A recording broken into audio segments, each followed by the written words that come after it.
keep the policy. AXIOS congressional reporter Sarah MUCHA with us now. Sarah, we appreciate it.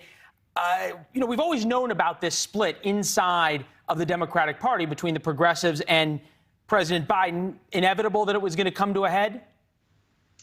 Yeah, I mean, you're absolutely right. You mentioned it. There's a lot of blame casting going on here, right? Speaker Pelosi and leadership, they're being blamed by House progressives for calling August recess, regardless of the fact that they did not get this extension of the eviction moratorium passed. And then in turn, Speaker Pelosi is pointing fingers at the White House because, in all fairness, they did only give them 2 days notice to say, actually, this is going to be Congress's problem to solve. There was a little back and forth about whether or not this could be done by executive order, but it kind of came to a head when they realized, nope, this is Congress's issue. Yeah. There's a few laws that you can't violate with executive order, which is what the Supreme Court said about this. What do you make of the fact that Pelosi took the side of the progressive squad over the White House? How much of that had to do with her own personal political survival?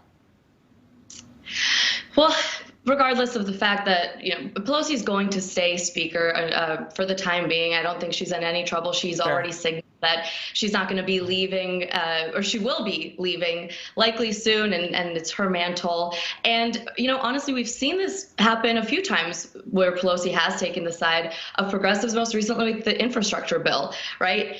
Progressives said that they will not vote on that bipartisan infrastructure bill unless it comes along with that $3.5 trillion budget reconciliation package, and Speaker Pelosi has packed progressives on that as well. So this isn't anything new, I don't think. All right. This was Alexandria Ocasio-Cortez yesterday. Take a listen on the issue.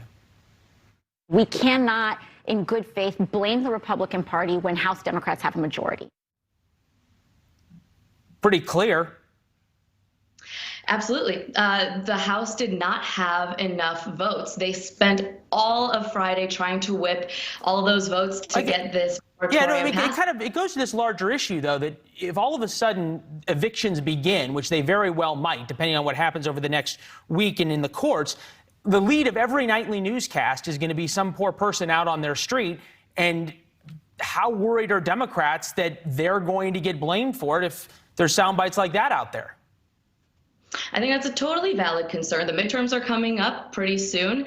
And again, sorry to bring it back to infrastructure one more time, but that's another reason why folks want to get this thing passed so quickly so that they can win the midterms and keep the House. The bottom line is you are right that there is going to be a person on a newscast, because what happened at the end of the day, the Center on Budget Policy Priorities estimated that this could affect over 11.4 million Americans, politics aside. Stunning. Well, at least you came up with a number with it. The White House wouldn't give a number of how many people could be affected. Sarah, you are an intrepid congressional reporter. If you can make infrastructure seem interested and bring it all back to that, we appreciate it. Check her out on axios.com. Some great newsletters. Sarah, thank you. Thank you. We want you to stop what you're doing, cooking dinner or talking to somebody, and take a look at this video that's on the screen. No, it's not thousands of maskless partiers at a music festival. It's a new drone video of the Border Patrol holding about 1,000 illegal immigrants in Mission, Texas. That's just outside McAllen, just over the border.